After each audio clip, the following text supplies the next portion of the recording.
Bonjour à tous et bienvenue dans ce nouveau numéro d'une loi, un député. Et aujourd'hui, on accueille Giro Verny pour ta proposition de loi dans le cadre de la niche parlementaire de l'UDR. Proposition de loi qui vise à protéger les PME et les petits porteurs des fonds vautours. C'est ça? Exactement. Bonjour. Exactement. C'est un sujet qui est compliqué, mais qui, par ses effets, est hyper nocif. En fait, on s'est rendu compte il y a 2 ans, suite à des échanges avec des habitants de ma circonscription, en l'occurrence un habitant de Jouques, une magnifique ville du massif de la Sainte-Victoire, euh, qu'il y avait une pratique assez répandue en France qui consistait pour des fonds vautours, du coup, parasites, qui proposaient des produits financiers extrêmement complexes et qui, par tout un cheminement psychologique assez fin, arrivaient à duper et les entreprises et les actionnaires de ces entreprises, et des entreprises qui sont par définition cotées en bourse, et qui à la fin empochaient des sommes monstrueuses au détriment des salariés, des entreprises et aussi des actionnaires, ce qu'on appelle les petits porteurs, qui se voyaient ruinés en quelques semaines, voire quelques mois. Avec un mécanisme de dilution, je crois, des actions, c'est ça? Exactement. Alors, c'est un sujet un peu technique. Ce qu'il faut se dire, c'est que c'est une PPL qui protège les gentils et les innocents contre des voyous. Pour rentrer un peu plus dans le détail, il y a tout un tas de modes de fonctionnement des entreprises et quand une entreprise est en difficulté, elle n'arrive plus à accéder au marché financier traditionnel avec les modes de financement traditionnels.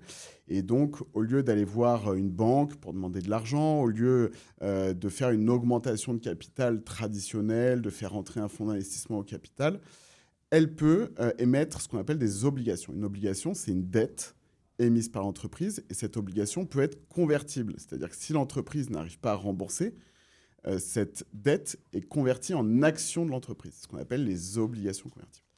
Et dans ce grand maquis des obligations, on a un produit assez technique qui s'appelle les OCAPSA, obligations convertibles avec bon de souscription d'actions, pour définir l'acronyme, et qui est un mécanisme de financement, mais qui, quand il est perverti, ce qui arrive aujourd'hui dans 95% des cas, est extrêmement dilutif. Alors, qu'est-ce que ça veut dire? Ça veut dire que vous avez 100 euros le matin en poche, et ces 100 euros, les actions qui valaient 100 euros le matin, peuvent le soir, après une grosse dilution, à cause de ce produit financier, valoir 0,1 centime, 0,001 centime. On est sur ces ratios-là, c'est-à-dire une valorisation des entreprises qui baisse de façon énorme et donc les personnes qui ont mis leurs économies pour financer le développement de l'entreprise se retrouvent ruinées. Et alors, comment, de façon très concrète, ta proposition de loi va interdire ou va en tout cas empêcher ce genre de pratique? Bah écoute, ça a été un cheminement assez long parce que on a marché sur une ligne de crête. Pourquoi? Parce qu'il ne fallait pas priver l'intégralité du marché Mmh. de ce financement qui C'est peut être d'ailleurs plutôt vertueux. la position d'LFI. Alors oui et non, LFI, on y reviendra. LFI Très a bien. été très, non pas démago, mais cynique dans leur approche. Mais j'y reviendrai, c'est intéressant. Euh, Si tu veux, on a construit ce texte avec l'autorité des marchés financiers, avec l'autorité qui régule les marchés financiers, la CPR, qui délivre des agréments, avec le Trésor, avec la... Donc, si tu veux, on a réuni tous les acteurs institutionnels, tous les régulateurs, pour construire le texte le plus équilibré possible et le plus efficace possible. Parce que ça fait 10 ans que l'AMF essaye, donc l'autorité des marchés financiers, essaye de réguler sur ce sujet pour protéger les épargnants, pour protéger les entreprises, sans succès. Donc on a vraiment co-construit le texte. Le texte considère que peu importe ce qu'il y a dans le contrat, ce qui compte, c'est les effets du contrat.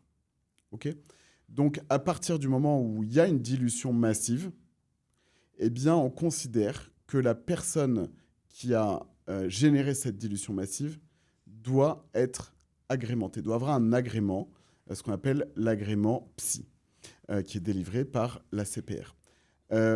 ACPR, Qui est l'autorité qui régule les distributeurs des produits financiers. Aujourd'hui, si on met ça en place, 95% des dossiers ne sont plus éligibles aux OCAPSA. En tout cas, les 2 fonds parasites que sont, en fait, ils sont 2. Il y a 2, Alpha Blue Ocean et Negma. Ces 2 fonds parasites ne peuvent plus opérer parce qu'ils ne peuvent pas rentrer dans les critères de l'agrément psy. Ou alors, ça changer leur manière d'opérer. Oui, voilà, il y aurait une révolution dans leur pratique. Voilà, donc si tu veux, c'est un texte qui est conforme au droit européen, parce que c'est ce que la Cour de cassation nous a demandé, de vraiment construire un texte qui soit bien conforme, parce qu'on a en face de nous des gens qui ont beaucoup de moyens, beaucoup d'argent, et qui sont capables de dépenser énormément d'argent pour mener une guérilla judiciaire dans des manœuvres dilatoires, mais qui font perdre du temps à tout le monde et qui, à la fin, fragilisent les décisions qui peuvent être rendues par la justice française. Un texte bâti avec les spécialistes, avec les régulateurs du marché, qui est solide, qui est conforme au droit européen, et qui est donc passé en commission, qui a été voté en commission. Comment s'est passée la défense de ton texte en commission ? Très simple, parce que, si tu veux, tout le monde a conscience du problème. Et c'est l'avantage de la situation, c'est qu'il n'y a pas un groupe politique, y compris la France insoumise, qui n'a pas conscience du problème. Donc, ça s'est très bien passé. Le problème, c'est qu'effectivement, la France insoumise s'est pris les pieds dans le tapis. Le cynisme de la France insoumise s'est exprimé de manière un peu cocasse. Parce que, parallèlement à l'élaboration de ce texte, la France insoumise avait une commission d'enquête sur justement la financiarisation du monde industriel et les dangers que ça pouvait représenter. Ils ont sorti un rapport avec des préconisations, des recommandations. Et si tu veux, moi, ma PPL, mon projet de loi était déjà déposé. La France insoumise sort son rapport. Et la 10e préconisation, recommandation du rapport, c'est exactement mon texte. Exactement. Vraiment, évidemment, exactement. Évidemment, ils ont rejeté. Ils ont rejeté. Et alors, ils ont amendé le texte qui passera donc jeudi dans l'hémicycle. Ils ont amendé en utilisant, et c'est là où ça devient vraiment cocasse, en utilisant les arguments que m'ont fait passer ces fonds. Voilà. Ils utilisent les mêmes arguments en expliquant qu'on a les lobbyistes des fonds vautours dans l'hémicycle. À se demander si effectivement, et c'est la question que je leur poserai dans l'hémicycle, à se demander si ces amendements n'ont pas été rédigés par des lobbies qui protègent ces fonds vautours.